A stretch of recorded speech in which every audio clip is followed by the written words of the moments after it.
در چشمانش که میشی روشن بود شک و تردیدی نیم بند موج میزد، مثل اینکه از برداشت سخن که به اینجا کشیده شده بود خود را غافلگیر میدید. با حرکت معنیداری سر به زیر افکند و با حال شماتتباری که در عین حال حجب زیبای زنانه‌اش را میرساند گفت: شوهر؟ از روی شرم و ناراحتی که به او دست داده بود خود را با بچه بغلش سرگرم نمود. بمیرم الهی، دست بچم سوخت، دست فرخ عزیزم جیز شد. بیان که از محبت مادرانه خود خجلتی داشته باشد، دست کودک را به لب برد و بوسید و او که از دیدن دوباره انگشتان سیاه خود به یاد درد افتاده بود و همچنین از دوری مادر و بی‌حوصلگی لب برچید و گریه پیشینش را از سر گرفت. دستپاچگی و بیقراری زن در ساکت کردنش امری طبیعی بود، برای آنکه بیش از آنجا نایستاده باشد. اگرچه هنوز نانش را نگرفته بود، روی پاشنه پا چرخید که برود. بچه را با زمزمه کوتاه و افسرده‌ای در گهواره آغوش تکان داد و در جای خود پا به پا کرد. در آهنگ صدایش از اندوه و نامرادی ابراز نشده نشانه عمیقی بود که مرد کاسب را یک لحظه به اندیشه فرو برد. عقل و وجدان اجتماعی خود برای تکان دادن انسانی کافی هستند که چه رسد به آنکه با نیروی اصلی تری که احساس باشد هم عنان شوند. آیا این زن دردها و تقاضاهای پوشیده‌ای نداشت که نمی‌توانست بر زبان آورد؟ و چگونه ممکن بود این را فهمید؟ مسئله مهم اینجا بود. در همان چند دقیقه کوتاهی که آن بنده خدا تکیه‌اش را به چوب میان درگاهی داده بود و صحبت می‌کرد، صاحب بزازی بغل دست قهوه‌خانه در آن سوی خیابان همانطور که زیر کرسی نشسته بود، چشم‌های بی‌حیایش را یک لحظه از آنها برنداشته بود. معلوم می‌شد خود جفنگ خیالش نسبت به گروه زنان که مشتریان همیشگی‌اش بودند نظر خاص داشت که به دیگران گمانش را می‌برد، وگرنه او هرگز کار خلافی نکرده بود. سید میران در حال کشیدن نان بار دیگر عبدل شاگرد دکان را صدا زد. با اشاره‌ای که زن چادر سفید ملتفتش نشد دستور داد که برود و از شیرینی پزی سرنبش چند نان مربایی بگیرد. پولی را که زن در همان ابتدای آمدن روی سکو نهاده بود و هنوز همانجا بود برداشت و به پسرک داد. صدای خسته لحظه پیش خود را که هیچ نوع تهدیدی در پس آن نبود بلندتر کرد: بیا که خدا یا تو را بکشد و مرا آسوده کند یا مرا آسوده کند و تو را بکشد. ای تنبل نان حیف کن. خدا زنبور عسل را آفرید تا شب و روز بیدار و تقلای کار کردن و فایده رساندن باشد و تو گوشمه بی مصرف را که بروی روی هیزم‌ها دراز بکشی و متصل خواب ذخیره کنی. گوشمه یعنی آدم بدپیشانی که ورودش در هر جا یا هر کار باعث زیان می شود. به دل من که ارباب تو هستم حسرت ماند یک بار سر خود جارویی به دست بگیری و جلوی این دکان را تمیز کنی که خورده نان زیر پای مردم لگد نشود. ببین آخرین ریگ‌ها که در پیاده رو با هر قدم آبرین مثل ملخ به این ور و آن ور جست و خیز می‌کنند مال این دکانند. آخر اینها پول خورده اند، پول. آخ که دق تو یه نفر مرا کشت. و روی به زن چادر سفید و مشتری مردی که از روی منبر نان برمی‌داشت کرد و افسود: برای شما خالی از تعجب نیست؟ من می‌دانم حق دارید تعجب کنید یا در دل به من بخندید و زیر لب بگویید چه چیزها، مگر ریگ بیابان هم پولی شده است. همین دیروز ناشناسی آمده بود برای روی بخاری خانه‌اش از اینجا ریگ ببرد، همانطور که از چشمه آب می‌برند، و این عین حرفی است که او به من زد. بله، متاسفانه باید بگویم که این روزها ریگ بیابان هم پولی شده است، چنانکه خود ما که کاسب هستیم باری 2 قران چرخی، آن هم با 1001 خواهش و منت، پول اینها را می‌دهیم. چرا که اینها را باید از رودخانه بیاورند. باری 2 قران رایج ایران و سکه اعلیحضرت برای همین ریگ‌های بی‌مصرف. به صدای اشتلم او خلیفه دکان جارو به دست از دکان بیرون آمد تا ریگ‌ها را جمع کند. زن چادر سفید که نامش هما بود نان خود را گرفت، زیر چادر گذاشت و در حالی که میرفت برود سر به عقب برگرداند. با نگاهی شوخ و دلفریب که به همان اندازه متین و پرشکوه بود، دهان کوچک و بهانه‌جویش را که به لبانی نازک و هوس‌انگیز مشخص میشد گشود. سر و گردن را به اشوه‌ای دلنشین موج داد و این لطیفه جانانه را نثار همراز چند لحظه پیش خود کرد. آقا عصبانی نباشید. باری 2 قران می‌خرید و منی 2 قران، یعنی به نرخ نان به ما مشتری‌ها می‌فروشید. چه معامله‌ای از این پرفایده تر؟ گوی درشت چشمانی که به سوی سید میران چرخیده بود با خاصیت عجیب فوق زمینیش سائق آسا چنان اثر خرد کننده و سوزاننده‌ای بر او گذاشت که مرد با خدا تا چند لحظه حال خود را نفهمید. بیچاره زنک بی‌وثار که از یاد ماجرای تلخ و بدفرجام زندگیش ناراحت شده بود، به پیروی از اندرزگوی نیکندیش خود می‌خواست بدین وسیله بر دردها و اشک‌های پنهانش پرده فراموشی بکشد. در حالت بیدار نگاهش غمزه شیرین ولی شرمزده و گریزان همراه با ملامتی شوریده و سرکش دیده میشد که بیم و امید، ترس و طلب را از درون دل افشا می‌کرد. با اینکه دوره حجاب بود، نادرست است گفتن این موضوع که سید میران سرابی تا آن زمان زن زیباروی کم دیده بود. او خود کرد بود و قسمت اعظم منطقه‌های کرمانشاه و کردستان را که همه کردنشین و زنانشان طبق رسم آبا اجدادی بی‌حجاب بودند زیر پا زده بود. اما این زن با همان نگاه گویای رخشان‌تر از صبح سردشتش یا همان تبسم شیرین دلپذیرتر از غروبانه‌اش برای این چیزها بود. از ترس مذهبی و متانت اخلاقی بود یا اینکه اصولاً تاب مقاومتش را نداشت. هرچه بود بلافاصله سر به زیر افکند. از نیش جانگزا ولی لطیف و شهدآمیز کلام او که نشانه بی گفتگویی از هوش و کمال سرشارش بود لبخند زد. چه جوابی به او میداد چه نمیداد، این لطیف جلوی مشتریان به خوبی شلاقیش کرده بود. پس بیان که حرفی بزند یا مطلب را به خود بگیرد، برای آوردن نانی که میخواست تیکه سر ترازو بکند به درون دکان رفت. حرکاتش وجدآمیز و کاملا از روی حواس پرتی بود. پشت زن چادر سفید در یک ردیف پیاپی و بدون فاصله چند نفر دیگر نان خریدند و رفتند.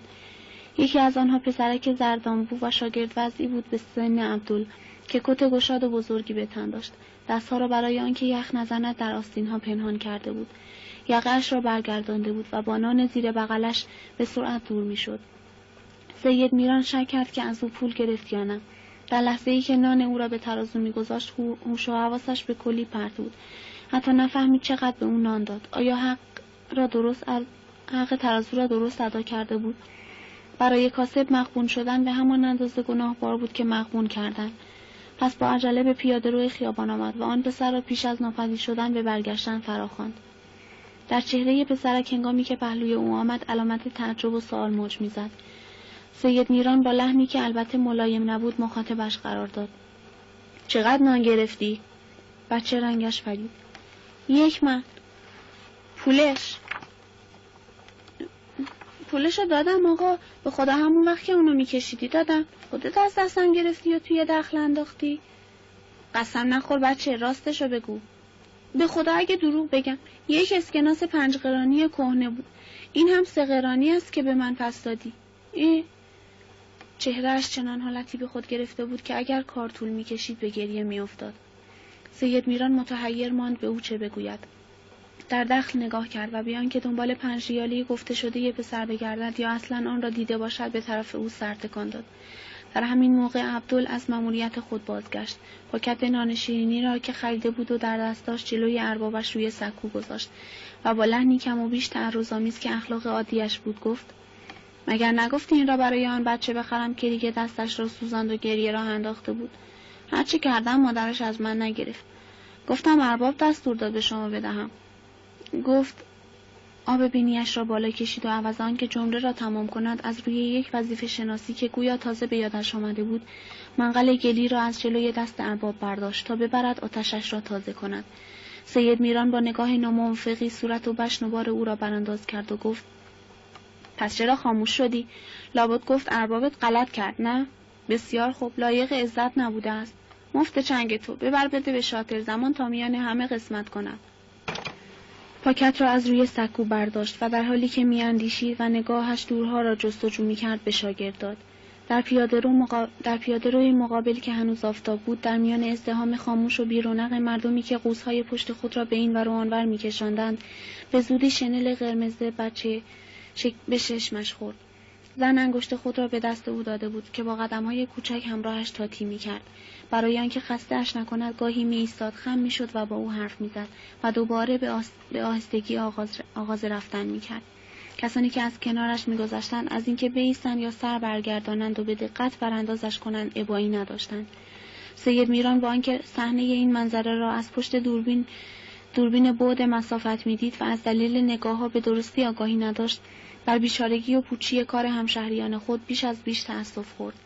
بالاخره هنگامی که دیگر آن دو را از نظر گم می‌کرد و خلیفه دکان را برای دادن دستوری فرا می‌خواند با خود اندیشید: هما چه زن وجیه و دلربایی، چه دختر باهوش و خود نگهداری. طفلک هنوز جوانتر از آن است که بداند طلاق یعنی چه، که بفهمد برای زن بچه سال و خوش آوارنگی چون او در شهر بزرگ زمانه خراب بیوه شدن و بی سرپرست ماندن چه معنی‌ها در بر دارد. هیچ چیز باور کردنی تر از این نیست که زنی با این حسن و ملاحت، چنان که میگوید خانه و زندگی، عشق و علاقه‌ای داشته است، فرزندانی داشته است که به علت یا علت‌هایی از آنان دور مانده است.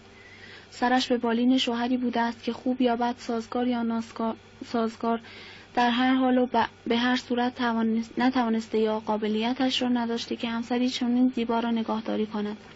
آیا او پیر بوده است؟ عیب و علت یا ناسازگاری حقیقتاً از جانب وی بوده است یا از جانب خود این زن؟ اندیشه‌های بی‌زمینی آن هم در لحظه و وضع نامساعدی که با مزاحمت‌های محیط، هجوم مشتریان تنگ غروب، آمد و رفت و سر صدای خیابان دائما رشته‌اش گسیخته می‌شود، طبعاً نمی‌تواند به جایی برسد. گفته‌های این زن با همه آن که از شوهر و کرد و کارش عنکبوت زشت و سیاهی می‌ساخت و در برابر چشم شنونده خود می‌گذاشت، بر بی‌گناهی‌اش رأی نمی‌داد. اما کریم آن است که ببخشاید. چه انسانی هست که خطاکار نباشد؟ و مرد با احساس خوشقلبی چون سید میران که نیکپنداری و صفای باطن را از جدش به ارث میبرد، چگونه ممکن بود به او حق ندهد؟ در رفتار ظاهر، طرز نگاه و از همه مهمتر سر و وضع ساده و فقیرانه اش حقیقتی نهفته بود که از مناعت طبع، خویشتن‌داری و بالاخره پاکدامنی ذاتی‌اش شکایت میکرد. اگر این زن لکه عیبی به دامن داشت، با آن برو بیا و وجاهتی که بی گفتگو در تمام شهر یکی بود، خیلی کارها از پیشش رفته و کرده بود که کمترین آن استفاده از لباسها و زینت‌آلاتی بود پرزرق و برق و فریبنده. عشقایی که مهر بازاری بر خود دارند مثل چینی ترکدار صدای دیگری می کنند. به هر حال یک نکته مسلم بود که او اگر نه از لحاظ دور ماندن از اطفال یا بی‌وثار شدن و تنها بودن، بلکه از لحاظ گذراندن زندگی، یعنی خوراک و پوشاک و جا و مسکن، در وضع مساعدی به سر نمی برد. این افکار بهتر است گفته شود به شکل یک احساس پیچیده و ناروشن به سید میران دست داد تا یک سلسله منظم و منطقی. به خلیفه دکان که در انتظار دستور او خود را به تراشیدن گلهای میان درگاهی مشغول کرده بود گفت که از آن پس نان خانه بعضی کسان، به خصوص یاور رئیس امور اداری تیپ، را او ببرد بدهد. نه عبدال که نکبت از سر و رویش میبارید و دیدارش دل آدم را به هم میزد. زن چادر سفید، آن لعبت بی برگ و نوایی که خود چکیده لطف و صفا بود و آن همه از یک زندگی نکبتبار گذشته بغض و دلپری داشت، بیشک نمیتوانست دست خورده چنین کثافت مجسمی را بگیرد و به بچه‌اش بدهد. پسرک در لباس کازرونی مدرسه برای نانی که از داخل دکان برداشته بود عوض پول به سید میران مهر کاغذ داد و با ادب و احترامی که خود را از قبل برای آن آماده کرده بود گفت: مادرم به شما دعا و سلام رساند و گفت که بگویم مهر ما تمام شده است. این آخری آنهاست. او پسر یک خانواده آبرودار لیکن مستمندی بود که سید میران از روی خداپرستی و نودوستی به آنان کمک میکرد. کسی که برای جاروب کردن ریگ‌های دکان بر سر کارگرش اشتلم میکرد، در عمل مرد بخشنده و نیکوکاری بود که از دادن 100 من مهر نان به یک هم نوع مستحق هرگز خم به ابرو نمی آورد. این گونه اعمال در نظر او مانند خونی که هنگام قصد یا حجامت از بدن می رود، نه تنها باعث سلامت و صفای روح بود، بلکه به زودی جایش پر می شد. پس بی آنکه کوچکترین اندیشه‌ای به خود راه دهد به پسر گفت: خب امشب یا فردا صبح 20 من دیگر به شما خواهم داد. زغال شما که تمام نشده است ها. این بار که میایی نام بگیری ظرفی همراه بیاور و بده به سلیمان تا هر وقت آرد خوب و نرمی از آسیاب آوردن 2-3 من به شما بدهد. شاید برای رشته یا چیزهای دیگر لازم داشته باشی. و با حرکت رضایت‌آمیز سر او را مرخص کرد. زن چادر سفید نیز اگرچه از آن جهت که جوان بود و میتوانست شوهر کند مانند این خانواده مستحق نبود، به نظر میآمد بیشتر از آنها محتاج کمک باشد. با خود گفت: آیا بار دیگر او را خواهم دید؟ ای کاش بیشتر از حالش جویا شده بودم. از کم و کسر زندگانی و ناراحتی‌های کارش پرسیده بودم. اگر اون مهر و نفقه‌اش را به شوهر حلال کرده و در حال حاضر دور از کس و کار خود به سر میبرد، پس گذرانش چگونه و از چه ممر صورت میگیرد؟ آیا پسنداز و اندوخته‌ای دارد؟ کسی نانش میدهد؟ یا لبان خود را در هم فشرد. دست را به کوشش اینکه اندیشه ناخوشایندی را از خود براند به پیشانی مالید. گویی فرصت بزرگی را از دست داده است، یا اینکه احساس باطن وی را از واقعه عظیم که مربوط به او بود آگاه می‌کرد. اما اندیشه، این جام جهان نمای تن، از کشف و تحقیق راز آن عاجز بود. با خود گفت فی الحقیقت چرا آدم باید بد به دل راه بدهد؟ از کجا معلوم که همه قوت و گذران آن بنده خدا منحصر به همین چارک نان نباشد که روزانه می‌خرد؟ چیز غریبی است. این زن فکر مرا خراب کرد. ای کاش بار دیگر او را می‌دیدم. در زندگی خود هر چه هست لحظه باریک و دشواری را می‌گذراند. همه چیز او چنین گواهی می‌داد. در شکوفان‌ترین موسمی که بهار عمر اوست و از 1000 گل وجودش یکی نشکفته، حیف است دستخوش بادهای سرد و خشک‌کننده یا سمی و سوزان زمانه بی‌بند و بار و ناجوان مرد گردد. او جوان است و زیبا و به همان نسبت نادان و آسیب‌پذیر. زندگی با همه سادگی و صراحت ظاهریش چیز سردرگم و پیچیده است که فکر ناآزموده جوان سطحی و سرسریش می‌گیرد. خر دجالی است که از هر سر موی بدنش سازی به صداست تا بندگان ناآگاه خدا را از راه راست بگرداند و به دنبال خود بکشاند. اینها را باید به او گفت. او به پند و راهنمایی احتیاج دارد. پند و راهنمایی که حتی پیران و جهان دیدگان آزموده خود را از آن بی‌نیاز ندیدند. اگر تا 1-2 روز دیگر که پشت این دستگاه هستم توانستم او را ببینم، نکته‌هایی را پدرانه یادآورش می‌شوم. سراغ منزل یا پادوق همیشگی شوهرش را می‌گیرم. آیا غیر از این است که 3 طلاقش کرده است؟ و آیا برخلاف آنچه که زن می‌گفت در خیاطخانه خدایی هیچ سوزنی برای دوختن این رشته گسسته یافت نمی‌شود؟ شاید بتوانم با پادرویانی مستقیم و یا هر وسیله‌ای که دست بدهد در این میانه سبب خیری بشوم. هیچ کاری خداپسندانه تر و ثوابی پرارج‌تر از این نیست که انسان مادری را به فرزندان و شوهری را به جفت جدا شده‌اش برساند. دکان به علت نزدیک شدن شب رو به شلوغی می‌رفت و او پیاپی سنگ به ترازو می‌گذاشت، نان به مشتری می‌داد و پول در دخت می‌انداخت. حرکاتش بر حسب عادت و از روی گیجی بود. به علامت تایید و تصویب آخرین فکری که به مغزش آمده بود سر جنبانید. اگر ترازودار قهرویش حبیب به همان زودی برمیگشت و از آن اداهای لوس و کودکانه که در خور مردی بزرگ و عاقل نبود دست برمی‌داشت، حتی ممکن بود برای وی خواستگاریش کند. او که زندگی و سر و سامان درستی نداشت و مانند همه بیزنان دیو تنهایی عذابش میداد، بی گفتگو از مژده یک چنان سعادتی جان می‌فشاند. داستان او که سالها بود از موقع زنش می‌گذشت و این پریروی زرین موی داستان لب خشک تشنه بود و آب سرد چشمه. میگفت مزدش کم است، این هم چیزی علاوه تر. دیگر چه دردی داشت؟ مرگ میخواست میرفت به گیلان. در عرض 2 سالی که آنجا پیش او آمده بود این 3مین بارش بود که ادا در میآورد. سر هیچ و پوچ و حتی بیان که ادعا یا شکایتی داشته باشد دست از کار میکشید. دکان را به امان خدا میگذاشت و میرفت. با همه درستی و پاکدستی بی توقع که صفت مشخصه اش بود، این حرکتش را چه میشد نام گذارد؟ و با این اخلاق سگی که داشت، آیا فی الحقیقت میتوانست چنان زن دل‌آزرده‌ای را که احتیاج به نوازش داشت سعادتمند کند؟ این هم برای خود مسئله‌ای بود. پساکش دکان با چند پیت ورقلمبیده و سر خالی آرد در هر 2 دست و زیر بغل‌ها از کته که در همان نزدیکی‌ها بود به این سوی پیدایش شد. او مرد لاغرندام و کوتاهی بود که به علت سابقه یک مرض عصبی در حالت عادی دائما سر جای خود تکان می‌خورد. به ظاهر پخمه و بی‌مصرف و در حقیقت فوق‌العاده زحمتکش، پرکار و با احساس مسئولیت بود. طرز لباس پوشیدن، حرف زدن، راه رفتن و هر کار، حتی اندیشیدنش موضوع شوخی کارگران و به خصوص خود سید میران بود. این مرد کوچک اندام که دلقک نبود، ولی سایرین حتی کسبه اطرافی برای تفریح خاطر و بیان که خودش بداند از او دلقکی ساخته بودند تا خشونت‌های کار و زندگی روزانه را فراموش کنند، 6 پیت 4 منی آرد را در وضعی هم می‌کرد که شکل چرخ فلک کودکان را پیدا کرده بود. آردها را روی تقار گذاشت و میان درگاهی دکان برگشت. آردمالی را که اربابش آن روز صبح برایش درست کرده بود در دست داشت. پرس‌های پرپشت آن را دست می‌کشید، امتحان می‌کرد و به درشتی و دوامش در کار با نظر تحسین می‌نگریست. او پیر بود، اما از قیافه تقریباً بدون مویش هیچ کس نمی‌توانست سن حقیقی‌اش را تشخیص دهد. روی کت زمخت آردآلویش کمربندی پهن و به پاهای باریکش پاپیچ بسته بود. با لهجه شل و لحن کشداری که خاص ولایات شرقی کرمانشاه است به سید میران اطلاع داد که در کته آرد نیست.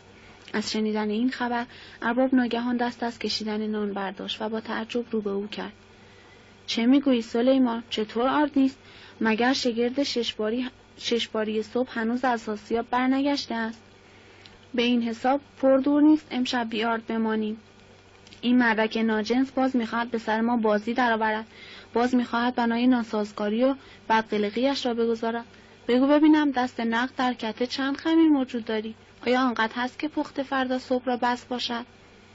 سلیمان با پشت دست بینی یخزده‌اش را پاک کرد و در جای خود بول خورد. ارباب، این پیت آخری که آوردم همش گرد پتیبی الک کردن لازم نداشت. منظورم این است که حتی گرد سر دیوارها را با آردمال روفته و گرد کردم. به جهت 10 تا پسایی شد. این 10 تا بخت اول دکان را راه می اندازد. اما بعدش را چه کنم؟ کار اینها اعتباری ندارد. اگر بخوایم دست روی دست بگذاریم و به انتظار بنشینیم، یقین دارم که باید مثل دفعه پیش و باز هم پیشترش ظهر فردا را بخوابیم.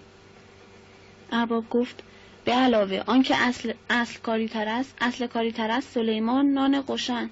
تو مثل این که این یکی را اصلا فراموش کرده بودی. جواب آنها را چه میتوان داد؟ اینطور که میبینم جاده آسیا پاهای خودت را میبوسد. گیوه ها را ورکش و تا هوا تاریک نشده به سرا برو تا ببینم چه میکنی.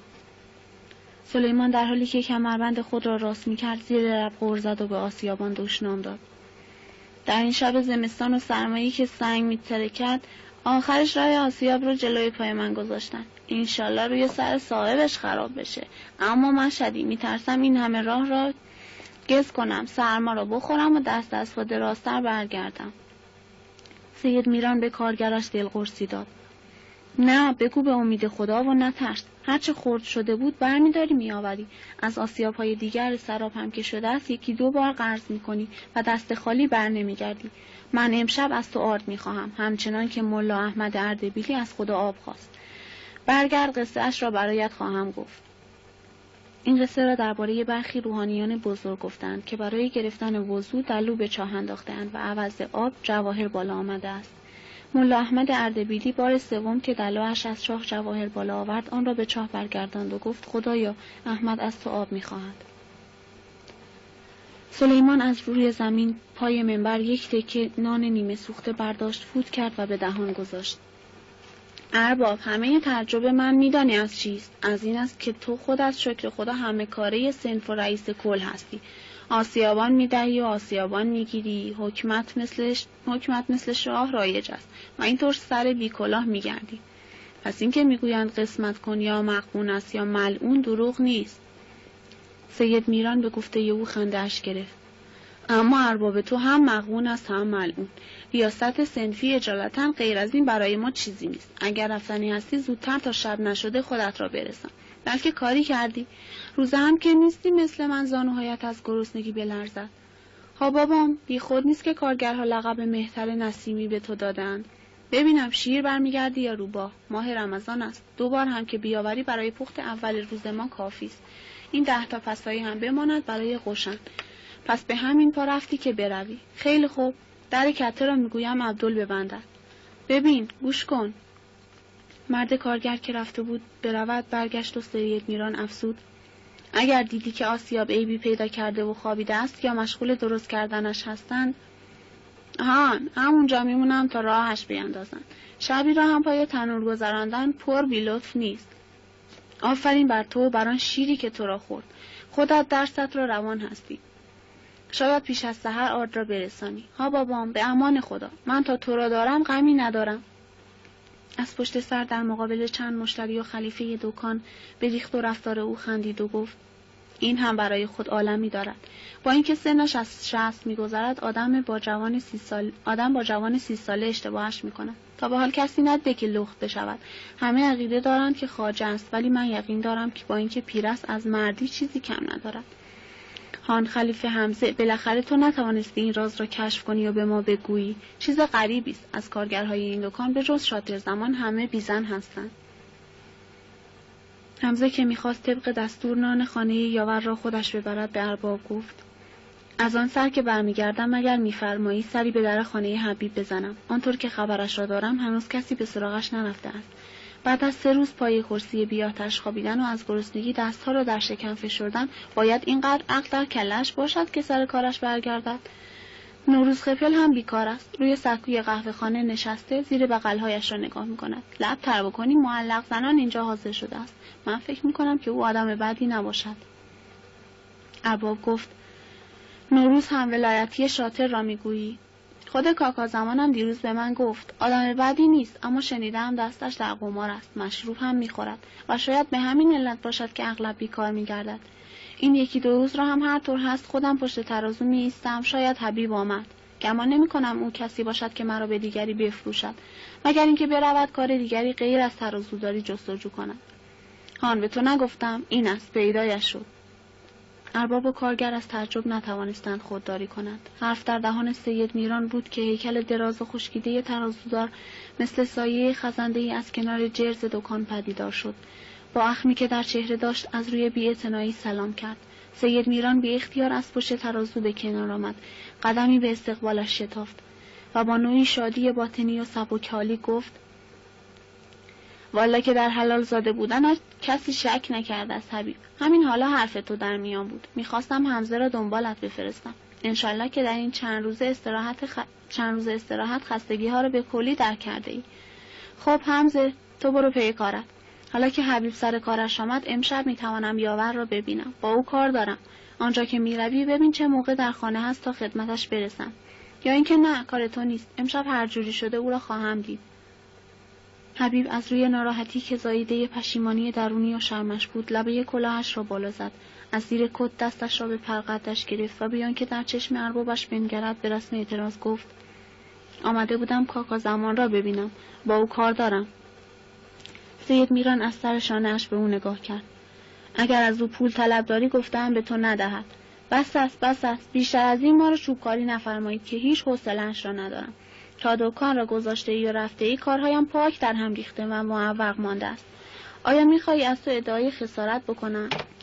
هیچ آدم عاقلی چنین کاری میکند که تو کرده ای. اگر تو میخوایی صبحها سر آفتاب به دکان بیایی و پیشتر از آن ساعتی را به مسئولیت خودت خلیفه یا کسی دیگر را پشت ترازو بگذاری، من چه حرفی دارم؟ من از تو دخل میخواهم. در دکان را ببند و برو، اما شب به شب دخل مرا تحویل بده. یقین داشته باش که 100 سال هم بگذرد اعتراضی نخواهم کرد.